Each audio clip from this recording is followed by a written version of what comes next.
നമ്മൾ പഠിക്കുന്ന ഈ ഒരു അക്കൗണ്ടിങ്ങിൻ്റെ ബേസ് എന്ന് പറയുന്നത് ഈ ഒരു കോസ്റ്റ് ഷീറ്റ് പ്രിപ്പറേഷനിലൂടെയാണ് നിങ്ങൾക്ക് കിട്ടുന്നത്. അപ്പോൾ എന്താണ് കോസ്റ്റ് ഷീറ്റ് എന്നുള്ളത് നോക്കാം. Cost sheet simply refers to the statement of cost of goods manufactured and sold.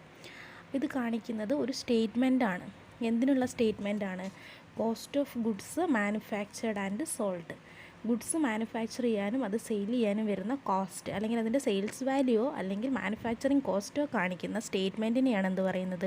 Cost sheet എന്ന് പറയുന്നത്. It is a statement of cost incurred at each level of manufacturing product or service.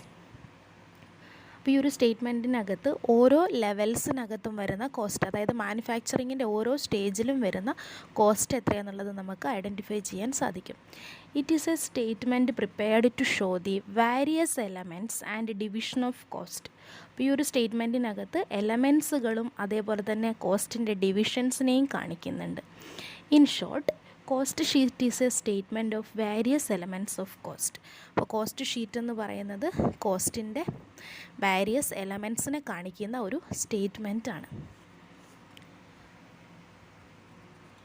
In the cost sheet, the total cost is analysed by subdividing into prime cost, work cost, cost of production and cost of sales. അപ്പോൾ ഈ ഒരു cost ഷീറ്റിനകത്ത് total കോസ്റ്റിനെ divide ചെയ്യുന്നുണ്ട്. അതിൻ്റെ sub divisions എന്ന് പറയുന്നത് ഒന്ന് പ്രൈം കോസ്റ്റാണ്, മറ്റൊന്ന് വർക്ക് കോസ്റ്റാണ്, ദെൻ കോസ്റ്റ് ഓഫ് പ്രൊഡക്ഷനും കോസ്റ്റ് ഓഫ് സെയിൽസും. അപ്പോൾ ഈ ഒരു ഫോർമാറ്റ് അല്ലെങ്കിൽ ഈ ഒരു സ്റ്റേജ് വഴിയാണ് നമ്മൾ ടോട്ടൽ കോസ്റ്റിലേക്ക് എത്തുന്നത്. So separate columns are provided for the total and unit cost of each element of cost. അപ്പോൾ ഇത് നമ്മൾ പ്രിപ്പയർ ചെയ്യുന്ന സമയത്ത് ഇതിൽ ഓരോ ഡിവിഷൻസും സെപ്പറേറ്റ് കാണിക്കണം. ദെൻ ആ ഓരോ ഡിവിഷൻസിൻ്റെയും ടോട്ടൽ കോസ്റ്റും യൂണിറ്റ് കോസ്റ്റും എത്രയാണെന്നുള്ളത് സെപ്പറേറ്റ് കോളത്തിനകത്ത് നമ്മൾ കാണിക്കണം. ഓക്കെ, നെക്സ്റ്റ് ഇതിൻ്റെ ഒബ്ജക്റ്റീവാണ്. അപ്പോൾ ഈ ഒരു കോസ്റ്റ് ഷീറ്റ് പ്രിപ്പയർ ചെയ്യുന്നതിൻ്റെ ഒബ്ജക്റ്റീവ്സ് എന്ന് പറയുന്നത് first to show the cost per unit and total cost. ഓരോ എലമെൻറ്റിൻ്റെയും കോസ്റ്റ് പെർ യൂണിറ്റും, അതായത് ഒരു യൂണിറ്റ് പ്രൊഡ്യൂസ് ചെയ്യാൻ വരുന്ന കോസ്റ്റും നമ്മൾ എത്ര യൂണിറ്റാണോ പ്രൊഡ്യൂസ് ചെയ്യാൻ ഉദ്ദേശിക്കുന്നത് അതിൻ്റെ ടോട്ടൽ കോസ്റ്റും കാണിക്കാൻ വേണ്ടിയിട്ടാണ്. Then to help in fixing the selling price of product. ഒരു പ്രോഡക്റ്റിൻ്റെ സെയിൽസ് പ്രൈസ് അല്ലെങ്കിൽ ആ പ്രോഡക്റ്റ് നമ്മൾ എത്ര രൂപയ്ക്കാണ് വിൽക്കുന്നത് എന്നുള്ളത് ഡിറ്റർമിൻ ചെയ്യാൻ വേണ്ടി. Then to help in the comparison of cost compare ചെയ്യാൻ.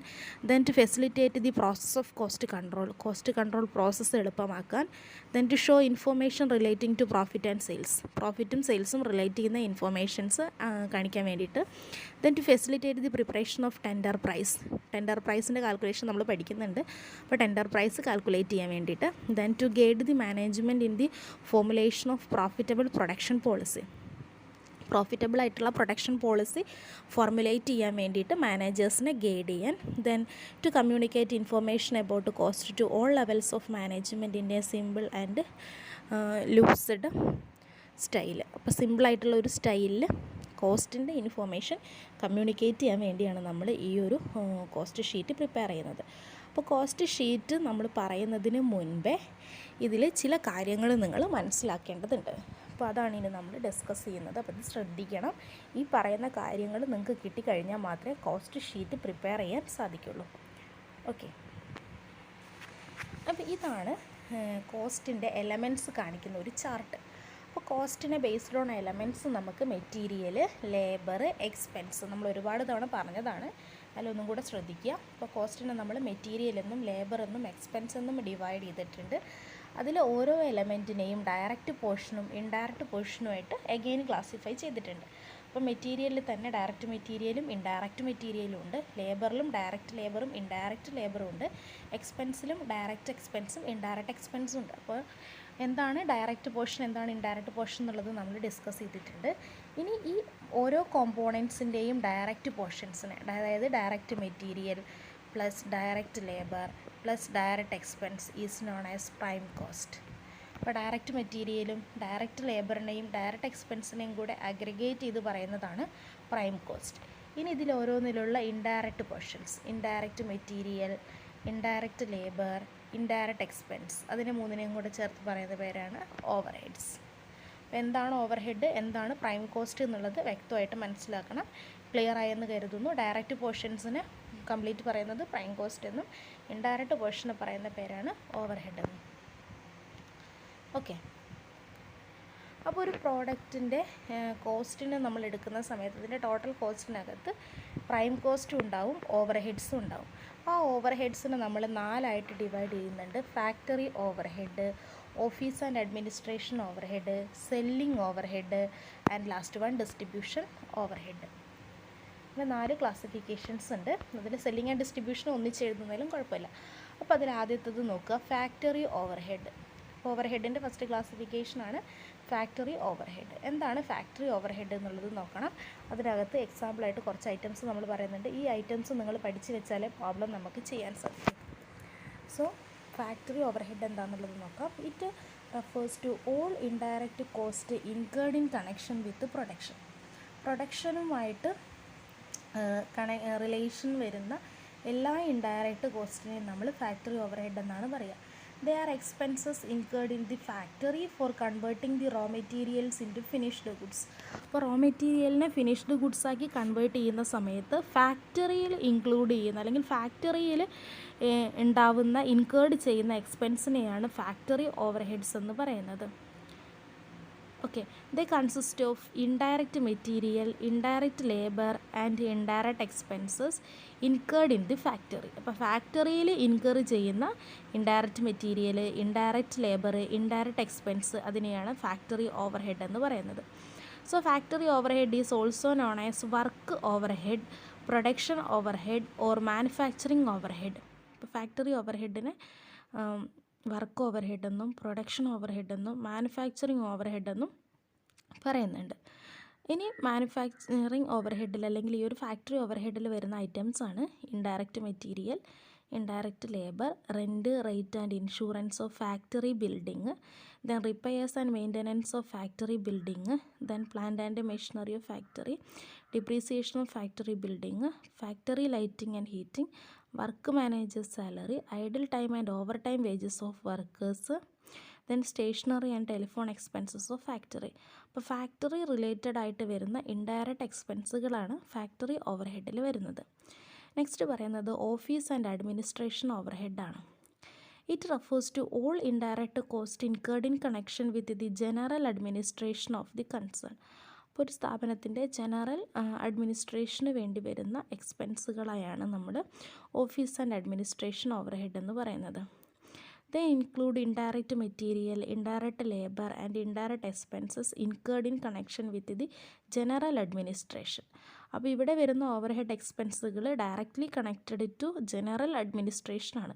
അപ്പോൾ ആദ്യം നമ്മൾ പറയുന്നത് ഡയറക്റ്റ്ലി റിലേറ്റഡ് ടു ഫാക്ടറിയാണ്, ഇത് directly related to general administration. They are incurred for planning and controlling the general policies of an organization. അപ്പോൾ അഡ്മിനിസ്ട്രേഷൻ ഓവർ ഹെഡ് ഇൻകർ ചെയ്യുന്നത് policies, അതേപോലെ തന്നെ ഓർഗനൈസേഷൻ കൺട്രോളിങ്, ഇതിനൊക്കെ വേണ്ടിയിട്ടാണ്. പിന്നെ ഇതിൻ്റെ എക്സാമ്പിളാണ് salary of general manager, office manager and employees, rent, rate and insurance of office building, then depreciation of office building, stationery, telephone expense of office, office lighting, directors fee, audit fee, legal charge etcetera. അപ്പോൾ office related ആണെങ്കിൽ അത് administration ഓവർ ഹെഡാണ്, factory related items ആണെങ്കിൽ അത് factory expense ആണ്. Next വരുന്നത് selling ഓവർ ഹെഡാണ്. It refers to all indirect cost incurred in connection with the selling function. അപ്പോൾ സെല്ലിംഗ് ഫംഗ്ഷനുമായിട്ട് റിലേറ്റഡ് ആയിട്ട് വരുന്നതാണ് സെല്ലിംഗ് ഓവർ ഹെഡിൽ. They are expenses incurred for creating and retaining demand for the products of the company. അപ്പോൾ ഒരു കമ്പനിയുടെ പ്രോഡക്റ്റിൻ്റെ ഡിമാൻഡ് ക്രിയേറ്റ് ചെയ്യുകയും അത് മെയിൻറ്റെയിൻ ചെയ്ത് അല്ലെങ്കിൽ നിലനിർത്തി കൊണ്ടുപോകാനും സഹായിക്കുന്ന ഇൻഡയറക്റ്റ് എക്സ്പെൻസുകളെയാണ് സെല്ലിംഗ് ഓവർ ഹെഡ് എന്ന് പറയുന്നത്. They consist of indirect material, indirect labor and indirect expenses. അപ്പോൾ ഇൻഡയറക്റ്റ് മെറ്റീരിയലും ഇൻഡയറക്റ്റ് ലേബറും ഇൻഡയറക്റ്റ് എക്സ്പെൻസസും എവിടെ ഉണ്ടാവുന്നതായിരിക്കണം? അത് incurred in the sales department. അപ്പോൾ സെയിൽസ് പ്രൊമോഷന് വേണ്ടിയിട്ട് അല്ലെങ്കിൽ സെയിൽസ് ഡിപ്പാർട്ട്മെൻറ്റിനകത്ത് വരുന്ന ഇൻഡയറക്റ്റ് ഓവർ ഹെഡുകളെയാണ് നമ്മൾ എന്ത് പറയുന്നത്? സെല്ലിംഗ് ഓവർ ഹെഡ്സ് എന്ന് പറയുന്നത്. അപ്പോൾ അതിൻ്റെ എക്സാമ്പിളാണ് salary and allowance of sales manager and salesman, travelling expenses, then rent, insurance and depreciation of showroom, advertising and publicity expense, bad debt written off, expenses incurred for entertaining customers, then after sales service expenses, commission and discount allowed to customers. ദെൻ last ഓവർഹെഡിൻ്റെ ക്ലാസിഫിക്കേഷനാണ് distribution overhead. It refers to all indirect cost incurred in connection with distributing the goods from the place of production to the place of consumption. അപ്പം നമ്മൾ produce ചെയ്ത സ്ഥലത്തു നിന്നും അത് അതിൻ്റെ എൻഡ് യൂസേഴ്സ് അല്ലെങ്കിൽ അൾട്ടിമേറ്റ് കസ്റ്റമേഴ്സിൻ്റെ അടുത്ത് എത്തുന്നത് വരെയുള്ള ഇൻഡയറക്റ്റ് എക്സ്പെൻസുകളെയാണ് എന്ത് പറയുന്നത്, ഡിസ്ട്രിബ്യൂട്ടിംഗ് ഓവർഹെഡ് അല്ലെങ്കിൽ ഡിസ്ട്രിബ്യൂഷൻ ഓവർഹെഡ് എന്ന് പറയുന്നത്. അപ്പോൾ അത് ഡിസ്ട്രിബ്യൂഷനുമായിട്ട് കണക്റ്റഡ് ആയിരിക്കും. It include all indirect material, indirect labour and indirect expenses incurred for despatching goods from the factory to the customers. അപ്പോൾ ഫാക്ടറിയിൽ നിന്നും ഗുഡ്സ് കസ്റ്റമേഴ്സിൻ്റെ അടുത്തേക്ക് എത്തുന്നത് വരെ ഉണ്ടാവുന്ന indirect material, indirect labour, indirect എക്സ്പെൻസിനെയാണ് ഡിസ്ട്രിബ്യൂഷൻ ഓവർഹെഡ് എന്ന് പറയുന്നത്. അപ്പോൾ അതിന് എക്സാമ്പിളാണ് rent, insurance and depreciation of warehouse, salary of warehouse staff, packing expenses, transportation charge, expenses of delivery van, cost of repairing and reconditioning, empty containers etcetera. അപ്പോൾ ഈ 4 ക്ലാസിഫിക്കേഷനാണ് ഓവർഹെഡിൽ വരുന്നത്. അപ്പോൾ ഈ ഒരു ക്ലാസ്സിൽ നമ്മൾ പറഞ്ഞിരിക്കുന്നത് എന്താണ് പ്രൈം കോസ്റ്റ്, എന്താണ് ഓവർഹെഡ്, ദെൻ ഓവർഹെഡിൻ്റെ ക്ലാസിഫിക്കേഷൻസും അതിൻ്റെ എക്സാമ്പിളും. ഓക്കെ.